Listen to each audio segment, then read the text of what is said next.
Deborah Miles arrived early that day, as she always did. It was 5:28 a.m.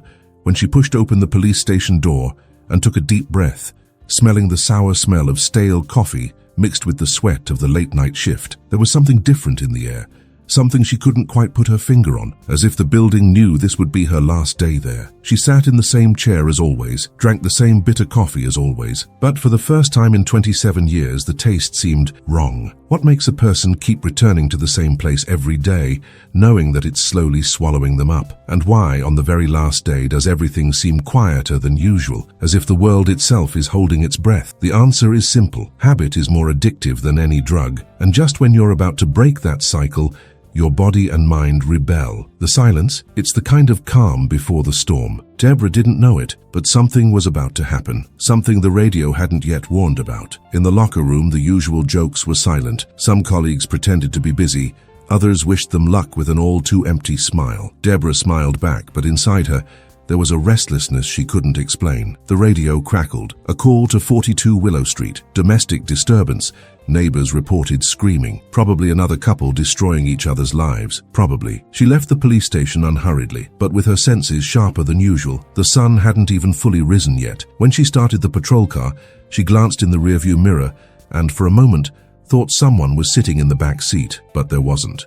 Just a strange reflection and her own face. Along the way, something inside Deborah told her that this call wasn't like the others, and she always knew how to listen when her instincts called. What she didn't know was that when she opened the door to that house, the past she'd tried to bury would come after her, and she wouldn't accept silence any longer. The street was plunged into a suspicious calm. Deborah parked her patrol car in front of 42 Willow Street, turned off the engine, and watched for a few seconds. There was no movement in the windows, no shadows among the curtains. The house number hung by a bent nail, as if it had fallen off and been hastily reattached. Outside, the garden was unkempt, the grass tall and dry. On the porch, a wooden chair swayed gently in the wind, even though no one was around. He got out of the car slowly, hand resting on his holster, his eyes scanning every detail. Two neighbors were peeking discreetly from behind a fence, holding mugs. One of them whispered, "We heard screaming. A woman, I think." Then silence. The other simply pointed with her chin. The door's open. It was indeed. Ajar, like an invitation or a warning. Deborah climbed the 2 porch steps without making a sound. The wood creaked beneath her boots, and she paused for a moment.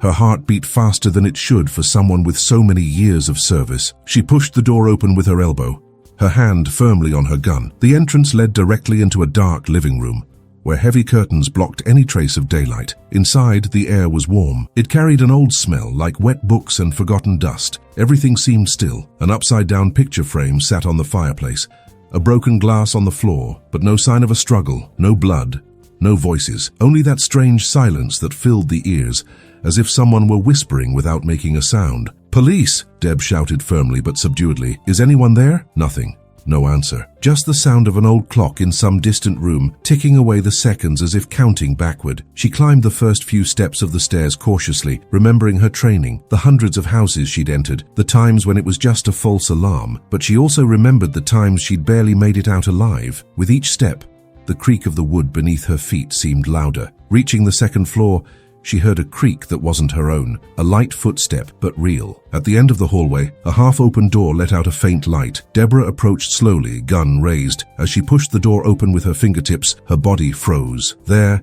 standing in the middle of the empty room, was a man, tall, thin, wearing a faded grey t-shirt and dark jeans. He didn't appear to be armed. His hands were bare, but there was something in his eyes that chilled any intention of relaxation, a kind of calm that was unnatural. "Deborah Miles," he said, his voice low and sure, as if reading her name from an invisible name tag. "You don't recognize me, do you?" She didn't answer. Her eyes scanned the room, searching for threats. No weapons in sight, but the man's muscles were tense, as if he expected something. His face was familiar but lost in the folds of time. Then he continued, "I remember everything you did." She frowned, keeping her aim steady. "Who are you?" He gave a small smile but didn't answer. He walked slowly to the wall and leaned against it, his arms hanging loosely at his sides. He looked as comfortable as someone in their own home, which was odd, considering it wasn't his house. At least, it wasn't on the records. "There's no one else here," he said. "Yet, what happened here? Screaming, right? The neighbors heard. You came running, because that's what you do, isn't it? You run to fix other people's tragedies, even when you're the one who caused some of them." Deb felt a shiver run down her spine. That house, that face. An old archive began to open in her mind, between layers of memories she'd rather not revisit. "Say it," he ordered, his voice firmer now. He pushed away from the wall and took 2 steps towards her, defiant. "In 1996, you saved a woman and a child, remember that? In the bad part of town. A guy was beating them both up. You arrested the father. You came out a hero. You were on TV. They just forgot to tell you what happened to the boy after that." The name fell on Deborah's head like a blade. "Tyler?" He nodded. "I told you I remembered everything, but no one ever wanted to hear my version. Until today." She took a deep breath, but didn't lower her gun. Sweat trickled down the inside of her shirt collar, and her mind desperately tried to recall the details of that case, the ones she'd seen and the ones she hadn't. "What do you want?" He looked at the window where the dawn light was beginning to overcome the shadows. "I want you to listen, and then tell the world what you've been hiding. You can't get out of the police in one piece, Deb, but you can get out clean, if you have the courage." She then realized that the house wasn't just a crime scene, it was a courtroom, and she wasn't there as a police officer. She was there as a defendant. Deborah took 2 steps back, keeping her gun steady but her wrist tense. The name Tyler Grant wasn't unfamiliar. She remembered the case, not his face, but the records, the reports, the photos she could never quite forget. The mother with her face purple from the beating, the boy with frightened eyes who wouldn't let go of her hand, even as paramedics treated them on the sidewalk. The father arrested for assault, with no chance of bail. It should have been a settled ending. Another monster off the streets, but not all monsters go to jail. Tyler watched her as if he expected her to connect the dots on her own, and it was working. You were the boy from the house on 11th Street, she said, her voice almost broken. "The same house I returned to alone 2 years later, because the state thought my mother wasn't stable enough. They thought the incarcerated father was the problem, but he had learned to fight with words. And you were already on another shift, another city, another case. You never looked back." Deborah didn't respond. She knew any words now would be an attempt at self-defense, and there wasn't room for it. The problem was, she didn't remember what happened after that day. The case was closed. She was transferred to another district a few weeks later. Someone discharged her, and she never questioned it. Tyler turned, went to a small cabinet beside the bed, and pulled out a battered folder. He tossed it on the floor right at her feet. "Open." She hesitated. The room was silent again. The clock in the hallway read 6:12 a.m. Time seemed to slow down. Inside the folder were old newspaper clippings, documents, copies of medical reports, and a never-processed police report. And there on top of it all was a sheet of paper with the call center log from that morning. The call she answered didn't exist in the system. "How did you get that?" she asked, her gun now lowered. "I had help. There are other people who want certain things remembered. Someone at the headquarters sent you here, no record.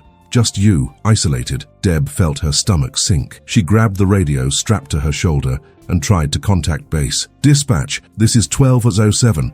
Checking the status of the call from 42 Willow Street. I need confirmation of registration. Static. Silence. Static. Again. Switchboard. Confirm call from Willow, House 42.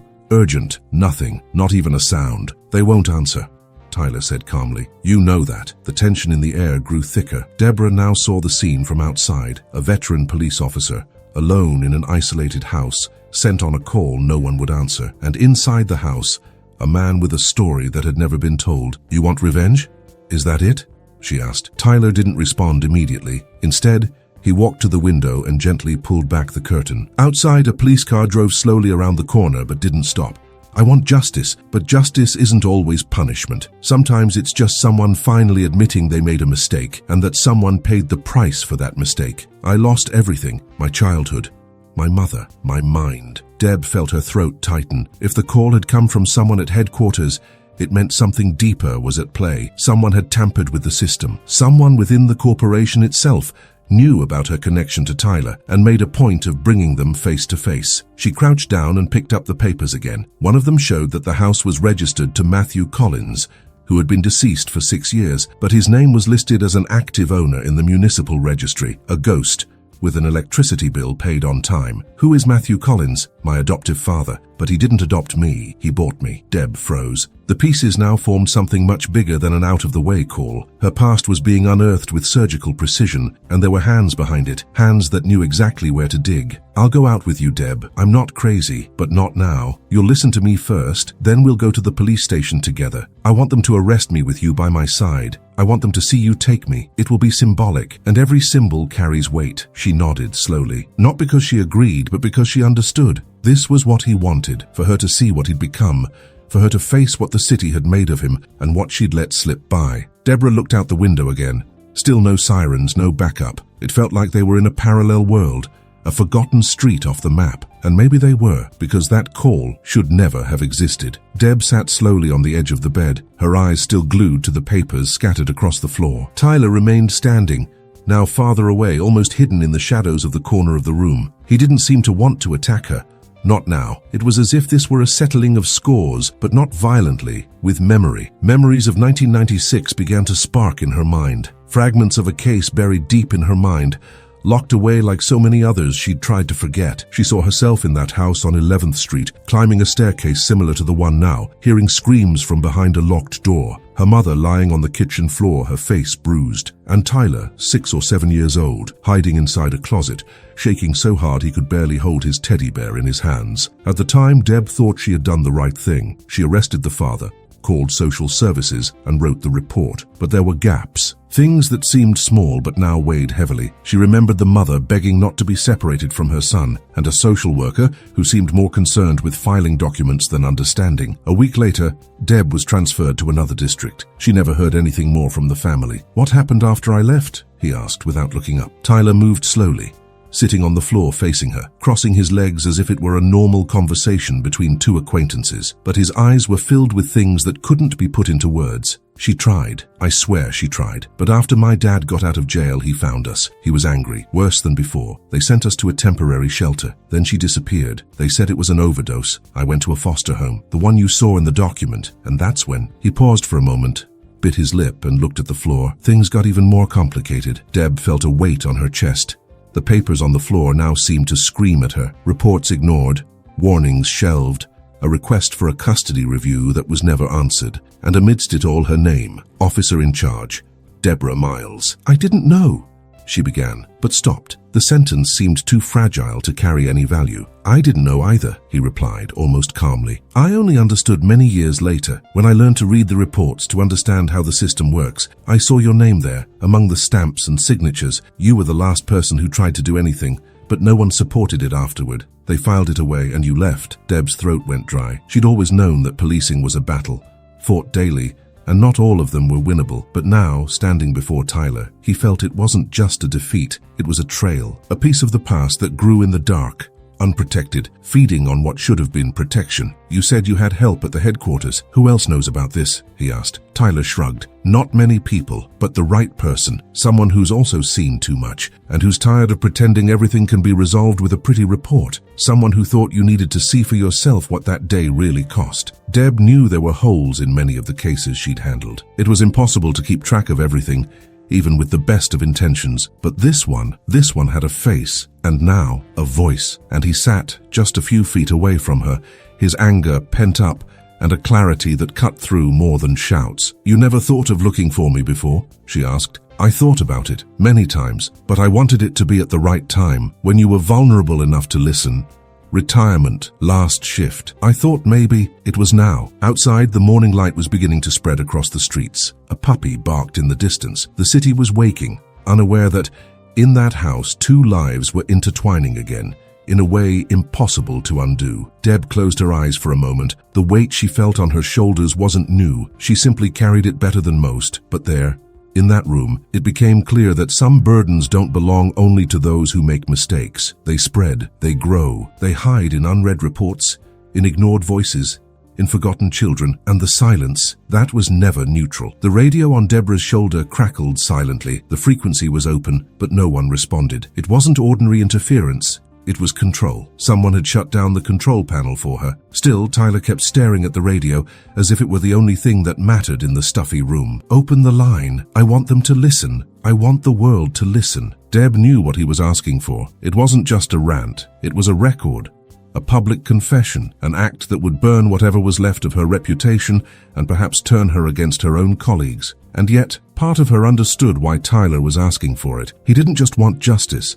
He wanted the truth to have a voice, and that voice would have to be hers. "Tyler, if I do this, will you release the hostages? I didn't touch them. They're in the basement with food and water. They're safe," he replied firmly. "But if you don't tell me, I can't guarantee how long they'll stay." Deb looked at the radio again. She pressed the transmit button, but hesitated. "Open channel," she said, her voice firm, knowing that someone on the other end was already listening, maybe colleagues, maybe superiors, maybe the entire press, if someone had leaked the frequency code. "This is Officer Deborah Miles.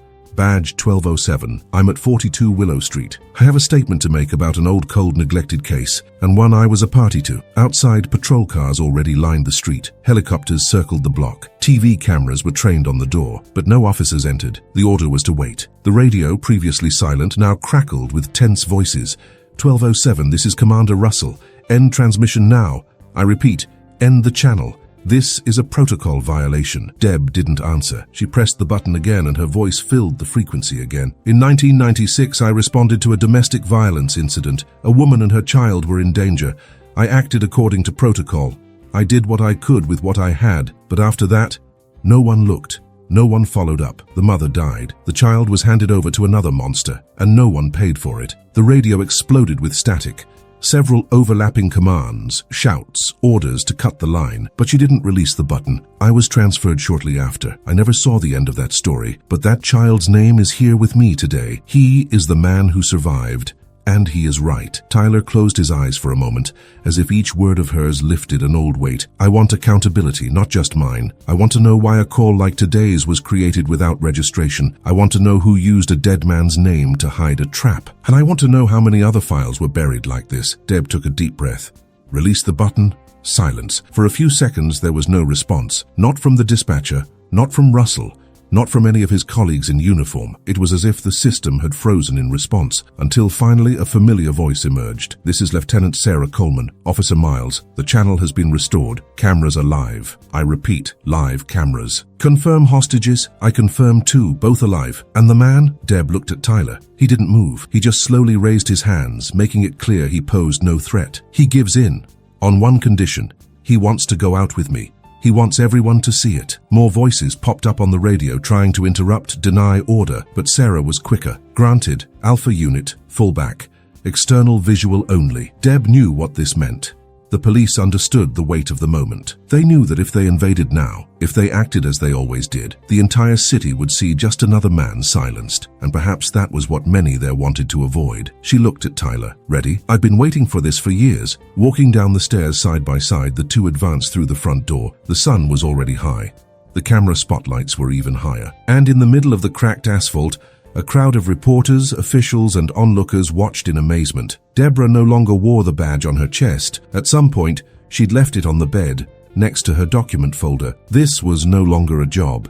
It was a deal. And as they crossed the sidewalk together, hands raised, she knew the uniform was now just a cloth. What remained was the naked truth, and it burned like the sun on the face of someone who had been in the dark for a long time. The sidewalk seemed endless as Deb and Tyler walked side by side, everyone's eyes fixed on them. The heat of the day made the air ripple across the asphalt, but what really burned was the tension. No police officers approached, no weapons in sight, just the collective look of a shocked force. They reached Deb's patrol car. Before she could touch the doorknob, something caught her eye, a faint reflection in the second-story window of the house across the street. A brief, almost imperceptible but familiar flicker. Lens flare, telescopic sight. She turned to Tyler calmly, trying not to alarm anyone. "Shooter, you're in the crosshairs," he whispered. He didn't show any surprise. He just raised his hands a little higher. "I expected that." Deb activated the radio hanging from her chest. "Dispatch. This is Miles. Cancel lethal action order. Suspect surrendered. Threat terminated." Silence. Then a dry reply. "The firing order didn't come from the control center. I repeat, it wasn't us." The world around them seemed to stop. If the order hadn't come from Central, someone had acted from outside. Someone wanted to eliminate Tyler. And this wasn't just about him anymore. It was about what he knew. "Come back slowly," Deb said, gripping Tyler's arm tightly. "Let's retreat." They were interrupted by a voice over the microphone, echoing through the response team's speakers. "All officers, clear the red zone. SWAT team on the move." Deb froze. "Damn, they're going to break in. This is where it all blows up," Tyler said calmly. "Did you know? I'm not alone in this." Deb realized she was being used as a pawn in a larger game, but she was already too far in to back out. She ran with Tyler back to the house. Before they could lock the door, the tactical team appeared out of nowhere. 3 armed men, all in black, burst through the entrance like an explosion. "Get down!" one of them shouted, pushing Deb to the ground. She tried to shout that the suspect was down, but the sound of a gunshot drowned her out. One of the SWAT team members fell back, shot in the shoulder. Tyler dove behind the couch. Someone had fired from outside. It wasn't him.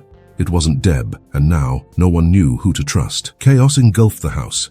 Screams, more gunshots, shrapnel flying. Deb crawled to the radio and shouted, "Dispatch, we're in crossfire. A SWAT team member has been hit. External fire. I repeat, external fire." On the other end, the radio responded in a tense, almost trembling voice. "Officer Miles, a recording is circulating. They leaked audio from dispatch. It appears someone authorized the call to Willow Street outside the system, and they're linking your name to it." Deb stood still for a second. The house spun around her. The sound seemed distant. "Send it to me now," he asked firmly. The audio arrived within seconds, playing directly from the radio. It was short, but devastating. A deep, firm male voice. "Direct 1207 to Willow. Tell her it's domestic violence. No support needed. She'll understand." "Do you recognize that voice?" asked the operator. Deb swallowed hard. She knew. It was Commander Russell. Before he could react, Tyler came out from behind the couch, hands raised, and shouted, "I have copies of everything. If they kill me now, everything will be leaked.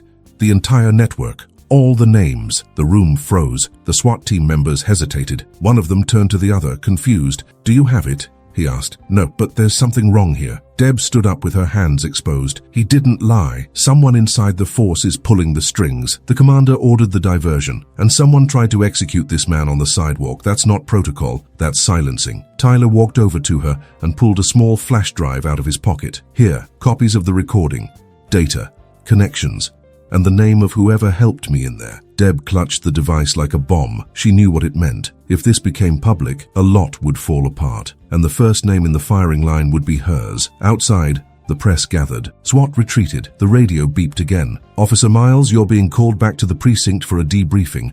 Bring them both in with an escort. And congratulations.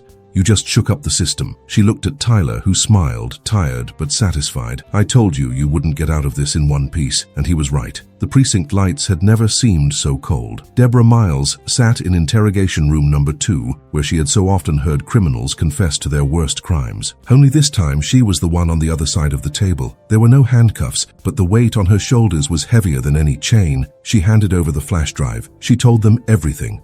The recordings, the documents, the call diversion, Commander Russell's voice. She didn't hide past mistakes or omissions. He kept his tone firm, but his eyes held more time than clocks could count. He no longer tried to defend himself. He just wanted them to listen. 2 days later, the case became public. Headlines appeared in all the local newspapers. Veteran police officer exposes corruption network within the force. Commander suspected of manipulating operations and eliminating witnesses. Old case of negligence resurfaces with devastating consequences. Deborah's photo, sunken eyes, hastily tied hair, uniform stained with Willow Street dirt, became a symbol. But symbols are dangerous. While half the town called her brave, the other half accused her of treason. The federal investigation began. Familiar names emerged in the documents. Commanders, investigators, radio operators, all part of a network that for decades manipulated records, redirected incidents, and buried truths. Some were arrested, others resigned, others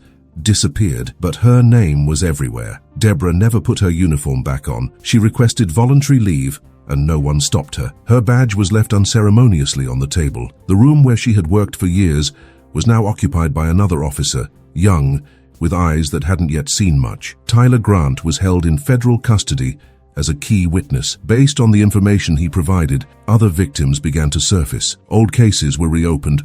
Forgotten reports were read for the first time. The system reacted like a rusty machine being forced to turn over, with noise, resistance, and danger. And Deborah walked. With a backpack on her back and no clear destination, she crossed the city like a stranger. She entered cafes where no one recognized her. She sat in squares where she didn't need to be guarded. She slept little. She thought a lot. Sometimes she saw police cars pass by and felt the instinct to turn back, to answer a call, to protect someone. But that time had passed. She began carrying a small notebook where she wrote names. Names of unsolved cases. Names of people she met along the way. Names of colleagues who had fallen silent. It was a way of not letting anything go to waste. A way of keeping alive the sense of purpose that still throbbed, even with her exhausted body. On a cloudy morning, Deborah stopped in front of the house where it all began, 42 Willow Street. It was empty. The windows were boarded up. A foreclosure notice was tacked to the door. She stood there for a few minutes, silent. No one else was shouting inside. But the echo of what had happened within those walls still lingered in the air. As he turned his back and began walking, he realized something. There was no goodbye. There was no end. The call he received that day wasn't the last. It was just the clearest.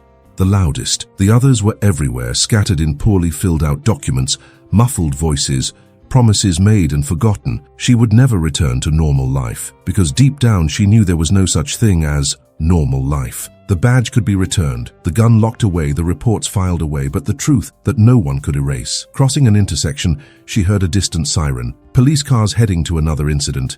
Another chaos, another tragedy. For a second, her feet hesitated.